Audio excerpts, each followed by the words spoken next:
Existem crises humanas, existem crises que são próprias da alma, existem crises da mônada, que é o núcleo mais interno nosso. São mudanças, são transformações, são passagens de uma etapa para outra. Então, quando nós estamos mudando de etapa, uma crise é inevitável. Ela faz parte dessa passagem de um degrau para outro, de uma etapa para outra. Se nós vermos o exemplo da semente, ela não vai ficar sendo semente eternamente. A semente, para se transformar numa planta, ela tem que deixar de ser semente, ela passa por uma crise, ela deixa de ser semente, ela rompe a própria casca, ela penetra o solo, se transforma numa planta, dá flor, e a flor passa por uma crise, deixa de ser flor e passa a ser fruto, e o fruto deixa de ser fruto, passa a ser semente, e aquela semente vai novamente germinar e outro ciclo de amadurecimento. Então as crises são parte do processo. Então quando nós estamos numa crise, não é algo negativo, não é algo que nós devemos evitar. Ao contrário, nós deveríamos abraçar as crises, porque esses ciclos de semente, planta, flor, fruto, semente, esses ciclos vão se acelerando. E quanto mais rápido nós passamos de um ciclo para outro, mais nós estamos avançando, mais nós estamos saindo daquele ponto onde estávamos. Então, é um processo de crescimento, é um processo de ampliação. Então, uma crise é algo muito benéfico.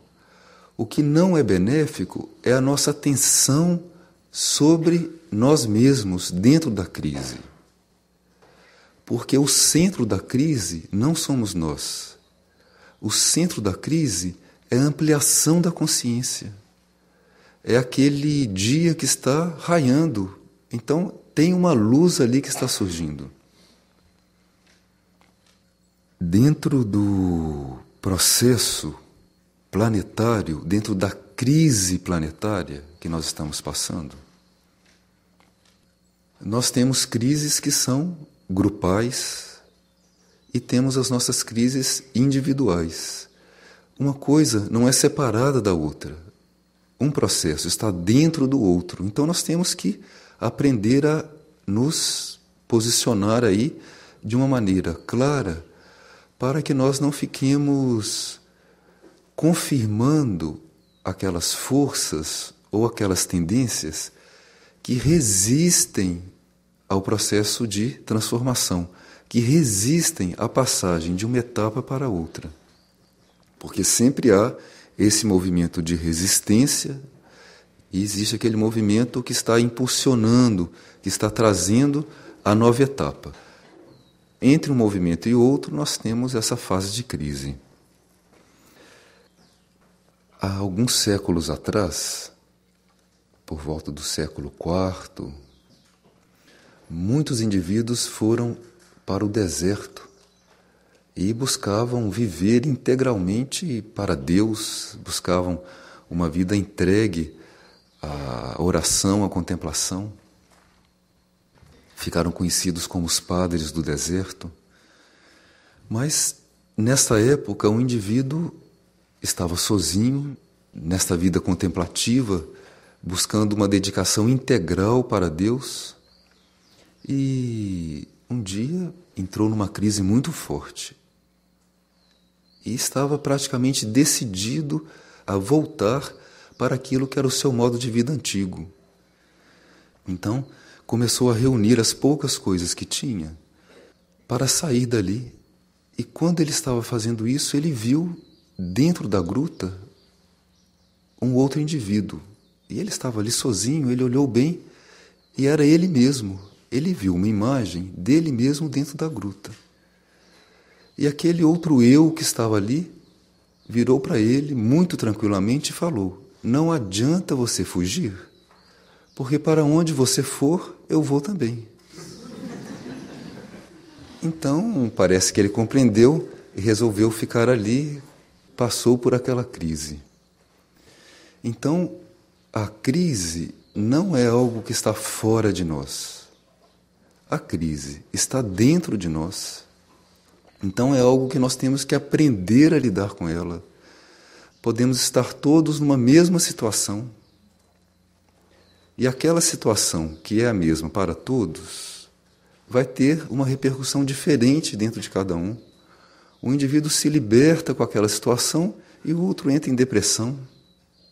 Então, a crise é algo que está nos fazendo sair de onde nós estamos.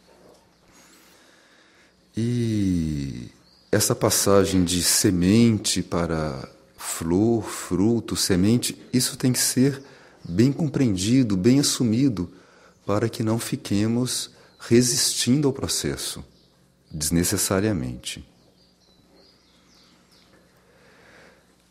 Muitas pessoas imaginam que quando elas assumem o caminho espiritual, ou seja, quando elas começam a ficar mais conscientes de que existe algo mais do que esta vida externa, material, que existe uma vida interna e ela começa a buscar essa vida interior. Algumas pessoas imaginam que vão encontrar a felicidade eterna. Não existe essa ilusão de ser feliz. E parece que não é bem assim. Parece que quando nós assumimos o nosso processo, o processo se acelera, o processo da consciência. Então, como nós estamos encarnados e a consciência vai se ampliando, esses corpos nos quais nós estamos encarnados, a mente, o emocional, o físico, eles vão entrar em crises mais frequentemente, vamos ter mais crises, porque nós vamos começar a caminhar mais depressa. Então, digamos que nós temos uma crise programada para cada esquina daquela rua que nós temos que percorrer. Se nós caminhamos mais depressa, nós vamos chegar nas esquinas mais rapidamente. Então, temos que aprender a lidar com as crises. Felicidade, contentamento, é algo que vem quando nós nos confirmamos naquilo que está acontecendo. Então, nós temos uma expectativa, temos um desejo, aquilo é aparentemente satisfeito, aí nós ficamos contentes, ficamos felizes. Mas em seguida nós descobrimos que aquilo não é como esperávamos. Nós pensamos que era o que desejávamos, mas em seguida vemos que não é exatamente, porque nada pode corresponder a uma expectativa nossa. Uma expectativa, um desejo, aquilo é algo baseado em toda a experiência passada que a gente já teve. O que está chegando agora é novo. Então, este processo de busca de felicidade, ele deve ser bem compreendido. Então, será que temos que ser eternamente sofredores? Não é isso. As crises vêm degrau após degrau. O que nós temos que aprender é caminhar rapidamente. Se, em vez de ficarmos ligados nos processos em cada esquina dessa rua, se nós estivermos visualizando aquilo que está lá no final da rua, onde devemos chegar, e que quando chegarmos lá vamos ver que temos outro horizonte pela frente, isso nos coloca num processo, isso nos coloca num mecanismo, numa dimensão da consciência que não está oscilando com os movimentos a cada esquina. É um movimento que está ligado à rua inteira, todo o trajeto. Então, nós deixamos de estar na crise como estávamos. Passamos por elas sem perceber. E existem algumas indicações práticas que nos ajudam a fazer isso. Nos ajudam a atravessar as crises que são inerentes, são próprias desses corpos humanos, como se não fossem nada, como parte de um processo, como alguém que chega em casa e varre o chão limpa as prateleiras, joga fora o que deve jogar fora, coloca o lixo no composto orgânico para que aquilo se transforme em adubo. É assim, as nossas crises fazem parte do processo cotidiano, não são nada demais. Então, um primeiro ponto é nós não temermos as crises, não temermos o sofrimento, não termos medo de sofrer. Nós, de repente, descobrimos que o nosso corpo emocional está em crise. E nós olhamos para o emocional, ele está sofrendo. Nós não tememos o sofrimento, não queremos evitar o sofrimento, não fugimos daquele sofrimento, não precisa. Aquilo está ali como um movimento de atrito no emocional. Nós acolhemos aquele sofrimento, procuramos elevar aquilo numa entrega ao ser, trazemos aquilo para o coração bem serenamente, e nesse movimento de elevação, de acolhimento, há uma transformação daquilo que estava sendo sentido como sofrimento. Nós transmutamos, nós elevamos, sublimamos aquilo. E enquanto o corpo emocional sofre, nós vamos transformando aquilo num sofrimento doce. Sofremos para libertar, como a corda de um instrumento que está sendo afinada, ela vai sendo esticada. Aquele sofrimento da afinação não é algo cinza, escuro, masoquista, uma vítima que está sofrendo. Não há vítimas. Aquilo é um movimento de ajuste. Então aquele ajuste é um ajuste que se eleva e aquilo se transforma. É algo muito simples, pode ser muito simples. Então, não temer o sofrimento, né? Acolher aquela onda de sofrimento e elevá-la. O outro ponto é nós não nos identificarmos com aquela parte que sofre. Aquilo que sofre em nós não somos nós, na verdade. Se nós observarmos, vamos ver que é um setor nosso, é uma parte nossa que está em sofrimento. E uma outra parte pode estar bastante lúcida no processo. Então, nós não nos identificamos com aquela parte que sofre. Nós acolhemos aquilo como se fosse uma outra pessoa. E aquela parte que sofre é a parte que resiste em se transformar. Então, vendo de fora, nós vamos ajudar que aquela parte possa subir para o novo degrau, ou possa se dissolver, ou possa até ir embora de nós, e aquilo sai e deixa de estar naquele processo como antagonismo, como resistência, como atrito ou como sofrimento. Um outro ponto importante é nós não comentarmos a nossa crise. Em geral, é a primeira coisa que as pessoas fazem. Saem falando da própria crise, dizendo para os outros como que elas sofrem, como que elas são vítimas, como que elas foram abandonadas. Isso tudo é o contrário do que se deve fazer. Comentar a própria crise só com alguém que seja mais experiente do que nós mesmos, alguém que já tenha passado por aquela crise e que, com a própria experiência, possa nos ajudar ali.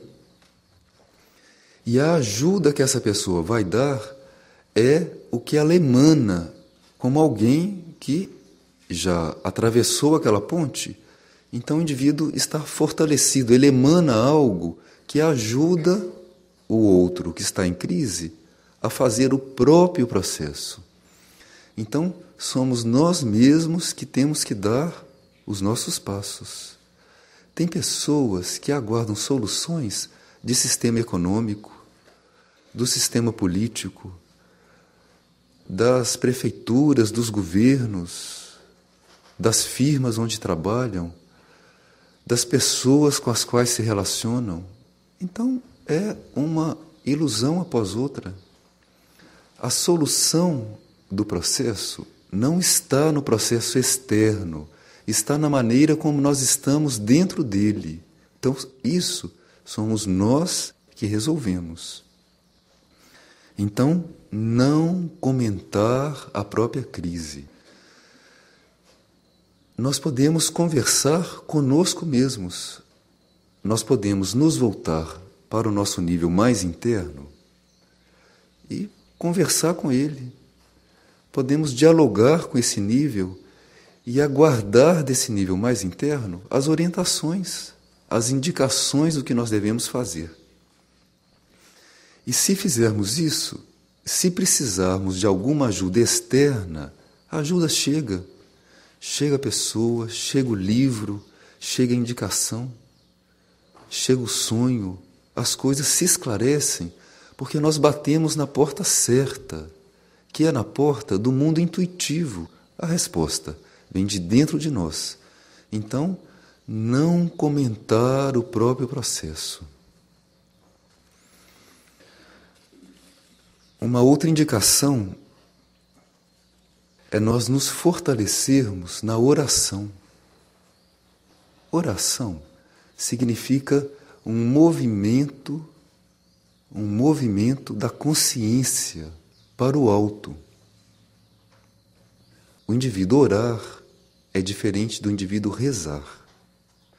Oração é um estado no qual nós nos colocamos. Então, nesse estado, existe uma parte nossa que está permanentemente se voltando para o alto, para algo que nós não sabemos o que é, e está ali, naquele movimento, enquanto as outras partes do nosso ser estão atentas ao que estão fazendo, estão agindo, pensando, decidindo. Mas independente deste movimento, desta parte ativa, existe uma outra atividade que é interna e que pode existir ao mesmo tempo. Para orar, não é preciso nós fecharmos os olhos. Oração acontece a qualquer momento do dia. Nós podemos agora, neste momento, estarmos em oração. É um estado no qual nós nos colocamos, em que uma parte da nossa consciência está como um motor sempre ligado para o alto, aquilo não para. Então, se nós vamos fortalecendo esse estado, esse movimento para o alto, este movimento, essa parte, ela vai crescendo, vai se expandindo, e ela vai ocupando mais espaço na nossa consciência externa. No começo é algo pequenininho, e a gente esquece daquilo, aquilo desaparece. E, de repente, nós nos lembramos daquilo, nós vamos lá de novo, acionamos aquele motorzinho, e ele vai, de novo, funcionando, buscando aquela coisa interna, aquela presença, né? Aquele estado. E aquilo vai. Cada vez que nós nos lembramos, nós ligamos aquilo novamente, vamos construindo. Isso vai expandindo e vai ocupando mais espaço na nossa consciência, até que um dia possamos estar numa oração permanente, num estado de abertura permanente. Isso muda o nosso campo mental, muda a vibração do nosso corpo emocional, muda a vibração etérica, física, orgânica. Então, nós vamos estar nas crises de outro modo, porque nós vamos estar mais flexíveis. Nós vamos passar de um degrau para o outro muito mais facilmente. É como se a nossa roda, a roda do nosso veículo, deixasse de ser quadrada, como é hoje, e fosse uma roda circular que deslizasse pela avenida que temos que seguir. Então a oração, esse estado de abertura, de invocação, de receptividade para o alto, ele é muito importante. A gente ouve essas coisas a mente registra, mas nós não colocamos em prática. Se nós formos cultivando esse estado de oração, nós vamos ver que as coisas mudam. E quando chega o momento da prova, nós estamos na prova de maneira diferente. Então, estamos em meio a um terremoto, estamos no terremoto de maneira diferente. Nós descobrimos que dentro de nós existia uma possibilidade que nós não havíamos visto. Percebemos que somos outros, mas aquilo foi construído, aquele estado foi nutrido e de semente se transformou em planta, em flor, em fruto, em uma nova semente. Uma outra indicação importante é que, na crise, nós podemos nos lembrar das leis espirituais e aplicá-las. Então, estamos no meio da crise, estamos confusos, não sabemos o que fazer, estamos em sofrimento. Não tem problema, deixa o sofrimento ali, acolhe o sofrimento, traz o sofrimento para o coração, leva a atenção para o centro do ser, em oração, faz esse movimento ascendente e buscamos ver qual é a lei espiritual que nós temos que aplicar ali. É a lei do desapego? Então aplicamos a lei do desapego. É a lei da economia, ou seja, é aquela lei evolutiva. Vamos ver o que é de evolutivo que está acontecendo naquela crise. Sempre tem. Então, encontramos aquele fio evolutivo e seguimos aquele fio. É a lei do serviço. Então, vamos ver qual é a lei que nós temos que colocar em prática e que não estamos colocando. Uma outra indicação é nós procurarmos, em meio à crise, ver qual é o bem maior, porque as pessoas ficam procurando resolver o próprio problema. E a solução do próprio problema não está nele e nem está no nível do problema. A solução de um problema, seja qual for, está sempre no nível acima. Então, em meio à crise, que serão cada vez mais rápidas, como estamos vendo, cada vez mais simples, se der tempo, porque depois as crises vão ficando quase invisíveis. Mas se estamos na crise, vamos procurar ali ver qual é o bem maior, o bem maior. Então, antes de tomar uma decisão, antes de fazer algo, antes de dizer algo, de pensar qual é o bem maior, qual é o bem para o maior número de seres. Seres significa os reinos da natureza, significa a vida planetária, significa a água, o ar, significa o estado psíquico do planeta. Quanto mais nós sofremos, porque tem pessoas que se habituam com o sofrimento e ficam alimentando aquele estado. Quanto mais nós sofremos, mais nós aumentamos a carga de sofrimento no campo psíquico do planeta. Então, é algo profilático, é algo de saúde do planeta, nós não alimentarmos o sofrimento, nem em nós, nem nos outros. Então precisa essa atenção ao bem maior. Qual é o bem maior? Antes de nós tomarmos qualquer decisão, as pessoas entram numa forma pensamento e não percebem o que elas estão fazendo da própria vida. Então, antes de qualquer decisão, qual é o bem maior? Qual é o bem maior? Outra indicação é nós estarmos dispostos, nós buscarmos compreender aquela situação de outros pontos de vista. Quando nós estamos numa crise, no início do processo da consciência, ou seja, quando ainda nós não compreendemos o que é a crise, nós sempre achamos que a culpa é dos outros, que a culpa é das situações e nós nos colocamos ali como vítimas. Então, nós procuramos ver a situação de outros pontos de vista. Nos colocamos na posição dos outros personagens que estão participando daquele processo. Procuramos compreender como se fôssemos o outro. Isso faz com que a gente saia de nós mesmos. E fazendo isso, nós então em seguida procuramos ver aquela crise como se fôssemos a alma. Falamos, como será que a minha alma está vendo essa crise? Como nós não sabemos, não vamos responder, nós vamos ficar em silêncio diante da pergunta. Como será que a minha alma está vendo essa crise? Como a minha alma agiria aqui? E silêncio diante dessa pergunta e a resposta virá, certamente surgirá.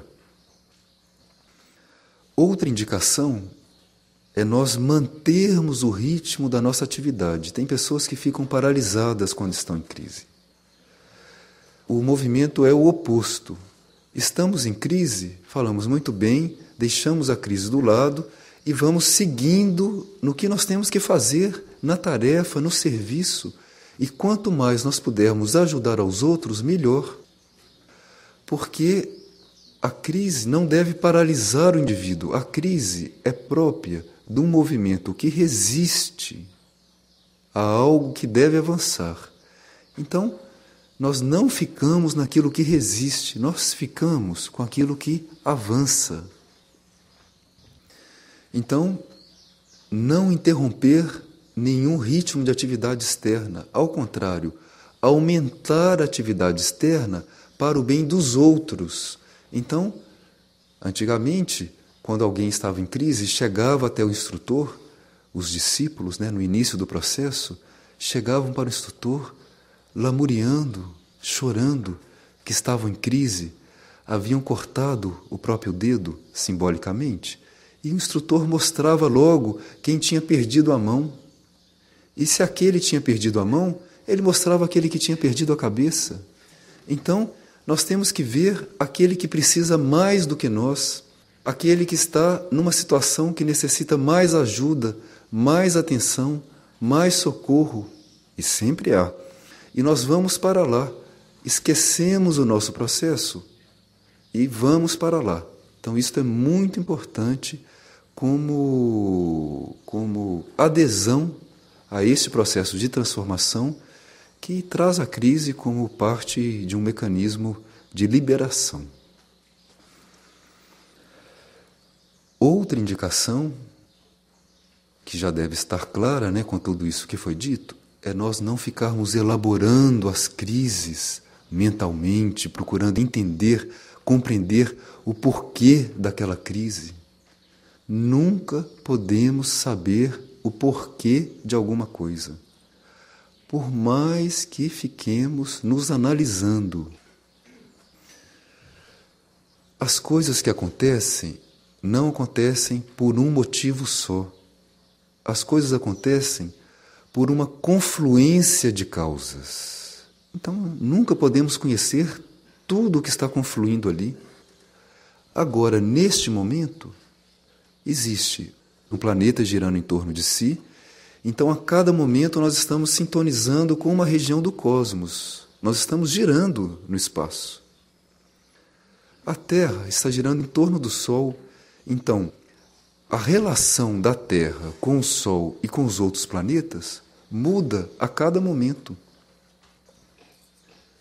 O movimento do que está acontecendo com a humanidade no campo psíquico do planeta, aquilo está em nós também, está nos influenciando. Toda a história genética que nós trazemos, todo o karma planetário e tantas causas que nós desconhecemos. Então, nós nunca podemos saber o porquê de algo. Então, não precisamos perder tempo procurando o porquê. O movimento é estar diante da crise, acolher aquilo, elevar para o coração, estar naquele estado de receptividade e estarmos dispostos a nos transformar. É este o ponto. Estando dispostos a nos transformar, nós vamos perceber qual é a transformação que deve ser feita. Aquele é o ensinamento que está na crise, aquela instrução. É esta a lição de casa. Então, vamos fazer essa lição de casa, nos transformar naquele ponto. Depois virá outro. Mas naquele momento, naquela crise, aquele é o ponto que nós temos que nos transformar. É essa a instrução. É isso que nós temos que compreender na crise. Não é o porquê da crise. Nunca vamos saber o porquê da crise. Então, de repente, um indivíduo é abandonado pelo outro que é querido. Não existe porquê. Existe um ensinamento ali, uma instrução. Ele foi abandonado porque ele precisa mudar de ponto. Ele precisa sair daquele ponto no qual ele estava. Então, para aquilo, a melhor ajuda foi ele ser abandonado. Então, nós temos que aprender a ver os processos de um outro ângulo, de um outro ponto de vista. Senão, nós nos confundimos. Outra indicação, vemos que podemos ficar bem ocupados nas crises, né?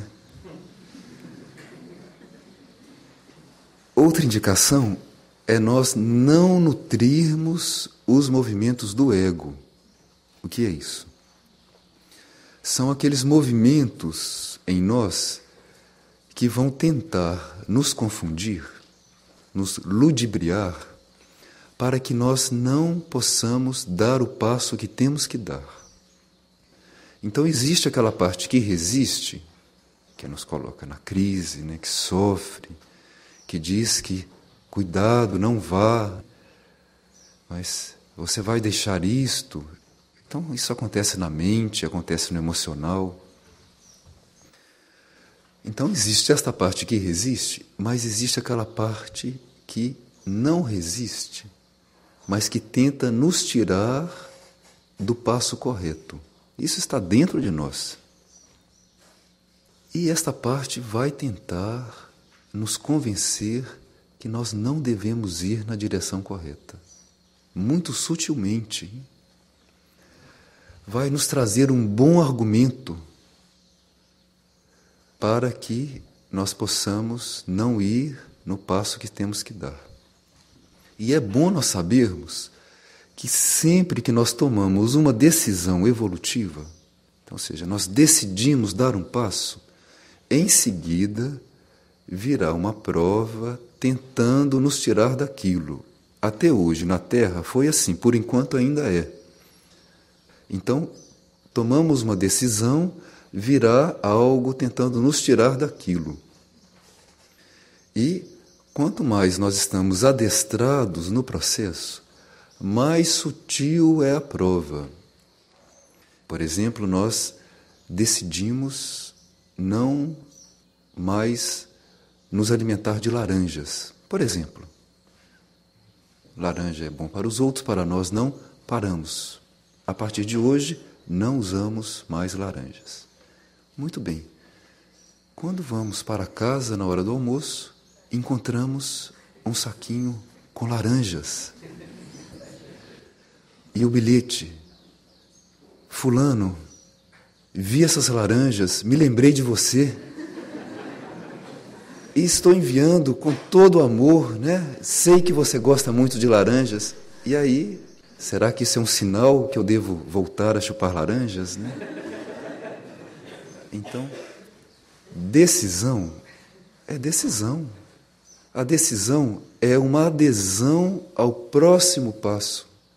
Pode ter uma coisa ótima para ser feita, mas aquilo não nos diz respeito. É como nós chegarmos na esquina, nós podemos ir adiante, nos voltar para a esquerda ou para a direita.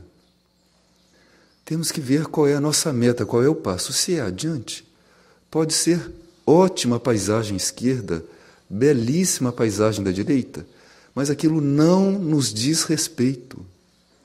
Então, além do lado que resiste, existe aquele lado em nós que vai tentar fazer com que a gente vá ou para a esquerda ou para a direita e deixe de ir para a frente. Outro ponto importante é nós nos dispormos a fazer o oposto do que fizemos quando percebemos que fizemos algo indevido. Tem pessoas que percebem que cometeram uma falha e entram em crise. Orgulho, né? Diga-se de passagem. Cometemos alguma falha, a crise é rapidamente nós fazermos o oposto. Aquela falha é um ótimo aprendizado, significa que não precisamos cometer aquela falha novamente. Já cometemos uma, então vamos aprender com aquilo e rapidamente fazer o oposto, sem perda de tempo. Isso traz muita liberação.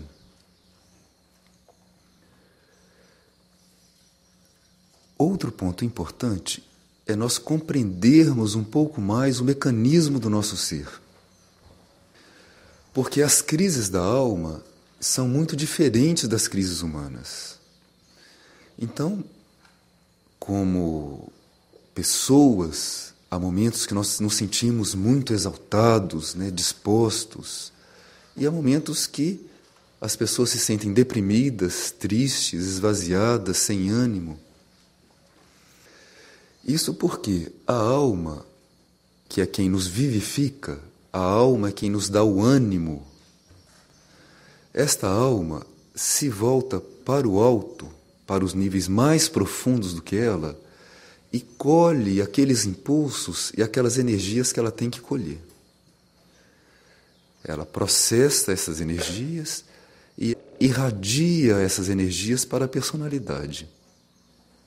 Mas isso é um movimento cíclico. Então a alma se volta para o alto, processa, se volta para baixo, irradia aquele impulso, aquelas energias, aquele ânimo, se recolhe em si mesma, se volta para o alto. Então é como uma respiração, é um inspirar e um expirar. Quando nós estamos muito identificados com a nossa parte humana, quando existe esse movimento da alma de nutrir a personalidade, de trazer o impulso, nós nos sentimos animados, dispostos, queremos realizar as coisas. Quando a alma se retira e se volta para níveis mais internos, quando a alma contempla, quando a alma está em adoração, nós aqui nos sentimos mais esvaziados. Mas é porque nós ainda não estamos percebendo o movimento da alma, não estamos identificados com ele. Porque quanto mais nós saímos com a nossa consciência do nível humano e mais nós estamos no movimento da alma, nós vamos deixar de ser aquilo que fica preenchido e vazio. Nós vamos passar a ser aquele movimento. Nós vamos passando a ser esse movimento da alma, que preenche a personalidade e que se volta para o alto. Então, por isso é importante nós vermos de fora os processos mentais, o que a mente fica dizendo, os processos emocionais, vermos de fora e começarmos a buscar este movimento da alma. Porque aí a nossa adesão, o nosso movimento interno vai estar fortalecido por esse movimento da alma.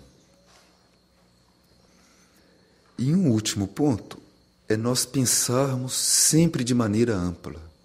Quanto mais abrangente for o nosso pensamento, quanto mais universal, quanto mais fora de coisas, de situações, de conceitos que separam, então quanto mais a humanidade como um todo e não um país ou outro, quanto mais o planeta como um todo e não uma região ou outra, quanto mais universal, mais amplo, mais nós nos integramos nessas correntes evolutivas que estão hoje atuando no planeta.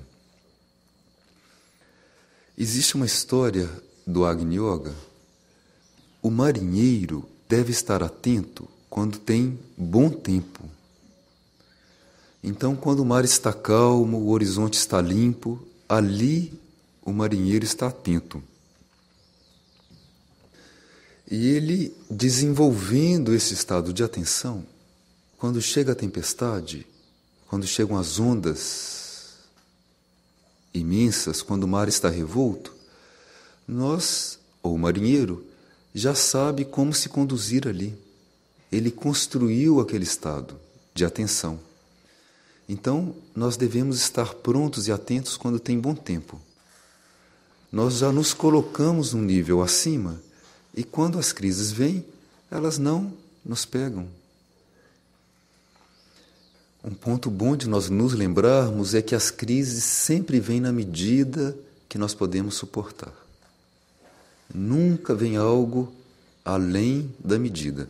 Nós é que podemos, com o nosso vício, de resistir à transformação, nós podemos aumentar a carga de resistência.